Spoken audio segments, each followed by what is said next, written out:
सरों पर यहां से अमामा बांधा गया है।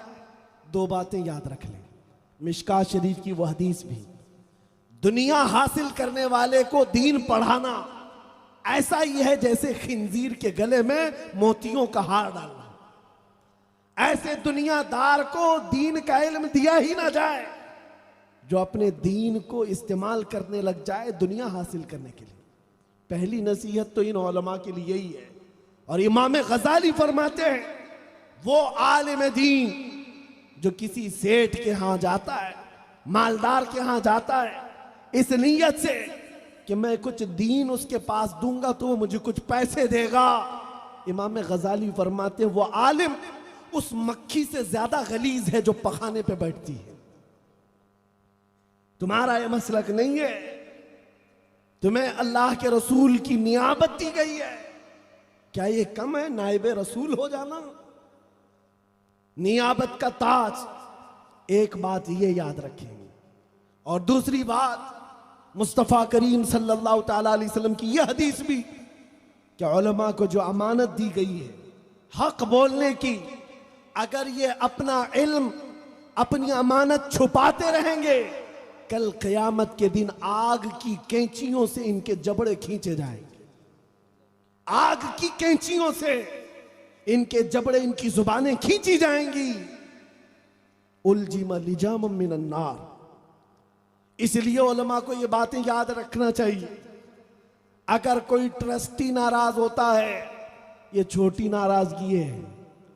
कोई सदर नाराज होता है, छोटी नाराजगी है। लेकिन मेरा मौला नाराज हो गया, कल क़यामत के दिन क्या जवाब दोगे? इसलिए इस मिशन को लेकर चलना जरूरी है। हालात की बात बार बार जो की जाती है, हालात ऐसे नहीं है, हालात वैसे नहीं। एक बात मुझे बताओ, बदर के मैदान से लेकर आज तक हमारे लिए हालात अच्छे कब रहे? कब अच्छे थे हालात हमारे लिए? जरा बता दो तारीख निकाल कर। हर जमाने में चैलेंजेस रहे और बातिल का हक के साथ ये मारका आरा होना हमेशा लगा रहा। सतीजाकार रहा है अजल से ताइमरोज, शरारे बुलहबी से चिराग मुस्तफवी। अरे 313 निहत्ते निकल मैदान बद्र में आए, उन्होंने ये नहीं पूछा कि हालात खराब हैं कि अच्छे हैं। उहद में चले गए मेरे नबी के साथ, ये नहीं पूछा हालात अच्छे हैं कि खराब हैं। सबसे बड़ी माइनॉरिटी मैदान में अगर देखना है वो करबला का मैदान है। एक तरफ सिर्फ 82 लोग हैं 72 खानदान के, और इतनी छोटी तादाद में आ गए। उनमें से एक शहजादे ने भी नहीं पूछा हालात अच्छे हैं कि खराब हैं, तादाद सामने वालों की कितनी है। इसीलिए ये मिशन लेकर चलो।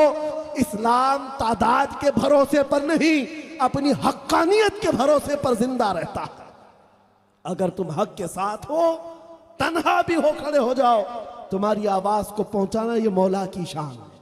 आज आपको मैं बताऊं, नामूसे रिसालत पर हर एक मोमिन की जिम्मेदारी, हर एक मोमिन की जिम्मेदारी। अगर हुजूर की शान में कहीं गाली गलोच हो तो क्या आपको अच्छा लगता है? किसी भी मोमिन को अच्छा नहीं लगता। कलेजा मुंह को आता है, दिल तड़पता है, हर मोमिन दर्द के मारे कराहता है। ये हमें पता है, क्योंकि जिसके अंदर राई के दाने के बराबर भी ईमान होगा, अरे वो अपने माँ बाप की गालियां तो सुन सकता है, अपने नबी की नहीं। उसका मसलक है, उसका ईमान है।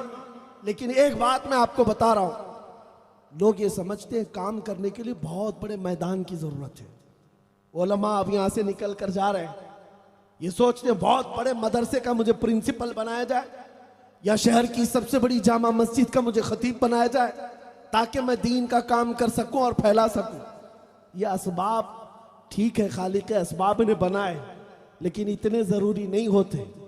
आपको 2 साल पहले जिस पाखंडी कुत्ते के भौंकने की आवाजें आ रही थी दिल्ली की सरजमीन से, जो हुजूर की शान में बकवास करता रहा, ये सबको पता है।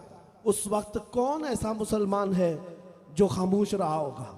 हर एक का दिल दर्द कर रहा था, लेकिन सबके दर्दों की आवाज बनकर अगर ये फकीर कादरी, एक छोटी सी मस्जिद थी, 50 लोग बैठे होंगे, उनके दरमियान अपने जज्बात निकाल कर रख दिया, और उसको खुला चैलेंज दिया था, सिर्फ इसलिए कि हम मरने के लिए तैयार हैं, अब डिबेट नहीं करेंगे, मुनाजरा नहीं करेंगे, मैदान में उतर करके आमने सामने मुकाबला करेंगे, ये हमारे जज्बात नहीं। मैं समझता हूं एक सलमान नहीं, हर मुसलमान का यही जज्बा था, हर आलिम का यही जज्बा, हर खानका का यही जज्बा था। आवाज हमारी उठी, लेकिन आपको मैं बताऊं 50 लोगों के दरमियान आवाज उठाई गई थी। छोटी मस्जिद जरूर थी, महीना नहीं गुजरा था, अमेरिका से मुझे मैसेज आ रहे हैं, न्यूजीलैंड से आ रहे हैं, अफ्रीका से आ रहे हैं, सहराए अफ्रीका से, मिस्र से, ट्यूनिस से, अरब से, पाकिस्तान से, हिंदुस्तान के कोने कोने से लोगों तक ये आवाज पहुंची। हर आलिम सराहता है, हर जमात खड़ी है। जितने लोगों के मैसेजेस आए हैं ये पढ़ते पढ़ते सालों लग जाएंगे जो मेरे पास मौजूद है। लोगों ने अपने लेटर हेड लिखे, अपने खिताबात अरसाल किए, अपने मकतूबात भेजे, और हर एक ने यह कहा जब नबी की बात आई है सारे इख्तिलाफात पीछे, हम आपके साथ शाना बशाना खड़े हैं। यह बात इसलिए अर्ज कर रहा हूं मेरे मुस्तफा की इज्जत की बात करने के लिए, दीन का काम करने के लिए बड़ी बड़ी कॉन्फ्रेंसों की जरूरत नहीं। अगर ईमान के साथ तन्हा भी पुकारो, मौला चप्पे चप्पे में तुम्हारी आवाज पहुंचा दे।